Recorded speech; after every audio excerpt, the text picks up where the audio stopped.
kasih Bapak Ibu Saudara semuanya, kembali berjumpa dengan saya Evi dari Kudus. Kali ini saya akan membagikan renungan dengan tema keterbukaan yang diambil dari Injil Yohanes bab 7 ayat 40 sampai 52. Saya mempunyai seorang murid piano yang sebenarnya jenius. Ketika murid saya yang lain dalam belajar lagu baru, mereka membaca partitur dari tangan kanan dulu, kemudian setelah lancar baru dimasukin tangan kiri.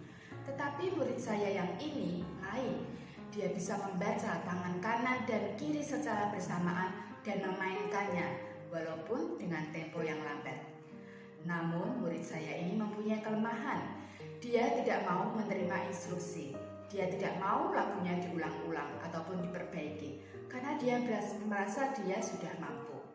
Ketika saya konfirmasi dengan orang tuanya juga membenarkan bahwa anak ini cepat merasa bosan karena dia merasa sudah mampu dan cenderung menyepelekan instruksi. Akhirnya, anak ini walaupun pintar dan jenius, dia tidak bisa maju, dia tidak bisa memainkan lagu secara maksimal dengan indah karena dia tidak mau mengikuti proses dan sudah menutup diri lebih dahulu. Orang yang merasa pintar biasanya susah untuk mendapatkan masukan dari orang lain. Bahkan jika ada orang yang lebih pintar, mereka menganggap sebagai pesaing dan iri hati. Mereka mencoba untuk mencari celah dan mencemooh. Demikian juga yang dialami oleh Yesus. Dalam perikop ini, orang-orang Farisi mencoba untuk menangkap Yesus lewat penjaga-penjaga karena iri hati. Dalam perikop sebelumnya, Yesus menyatakan diri sebagai roti hidup, sumber air hidup. Dan bagaimana Yesus menyatakan diri dengan pengajarannya bahwa Ia adalah anak Allah.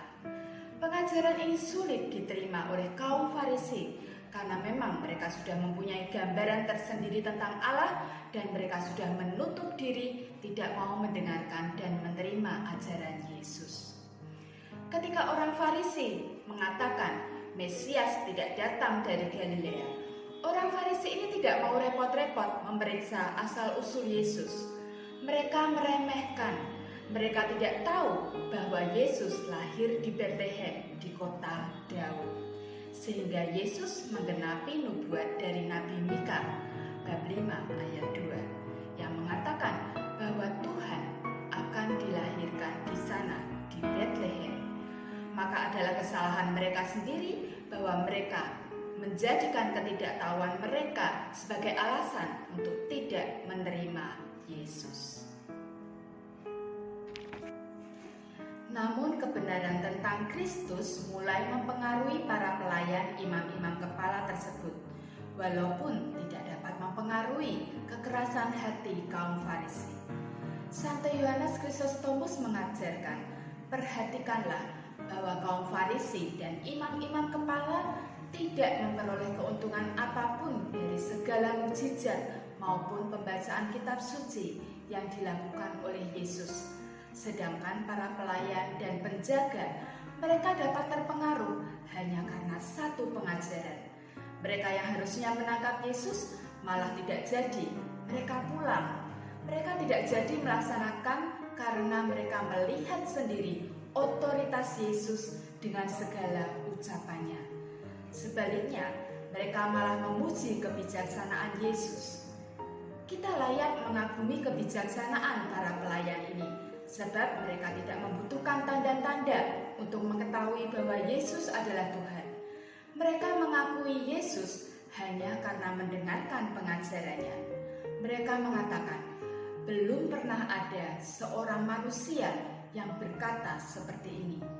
Tertulis di dalam ayat 46. Ini adalah suatu keyakinan yang patut kita puji. Mereka berani menyampaikan kepada kaum Farisi yang menentang Kristus dan menyampaikan sejujurnya dengan ungkapan seperti di atas.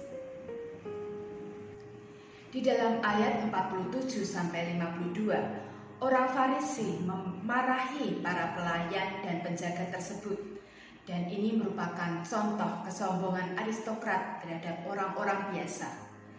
Maka di sini kita melihat keberanian Nikodemus yang meskipun seorang Farisi, namun mengambil sikap yang beda. Dia mengambil sikap simpati terhadap para penjaga itu dan mengutip kitab Ulangan bab 1 ayat 16. Dia mengatakan agar tidak menghukum seseorang sebelum orang tersebut didengarkan.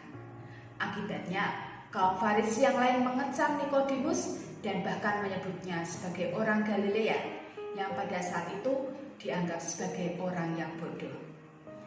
Melalui perikop ini, kita dapat melihat bahwa untuk dapat menerima Yesus sebagai Tuhan diperlukan yang pertama, kerendah hatian.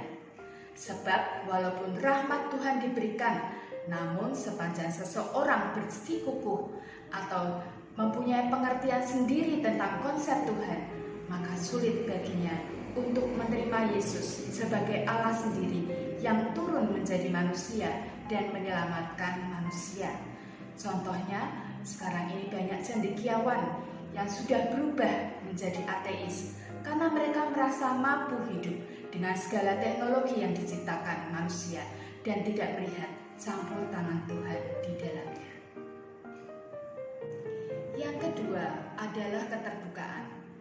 Walaupun kita percaya pada Tuhan, tapi jika kita sibuk dengan diri sendiri tanpa memberikan waktu untuk Tuhan, kita akan seperti cangkir yang penuh terus, tidak mampu diisi oleh sapaan Tuhan, dan kita tidak bisa mampu melihat Tuhan yang membawa keselamatan di dalam hidup kita.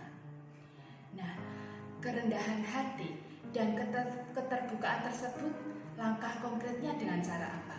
Salah satunya, mau belajar, mau dibentuk, tidak malas untuk mengikuti kegiatan rohani seperti APP di lingkungan, kegiatan di masa prapaskah, webinar online tentang iman dan katekese yang menambah wawasan, menyadarkan dan membangun iman dan pertobatan.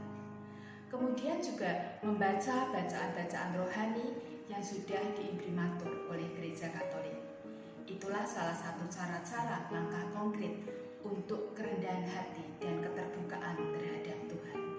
Semoga Tuhan memberikan kepada kita rahmat agar kita selalu mampu terbuka dan rendah hati sehingga bisa mengakui Kristus sebagai Tuhan dan Juru Selamat kita.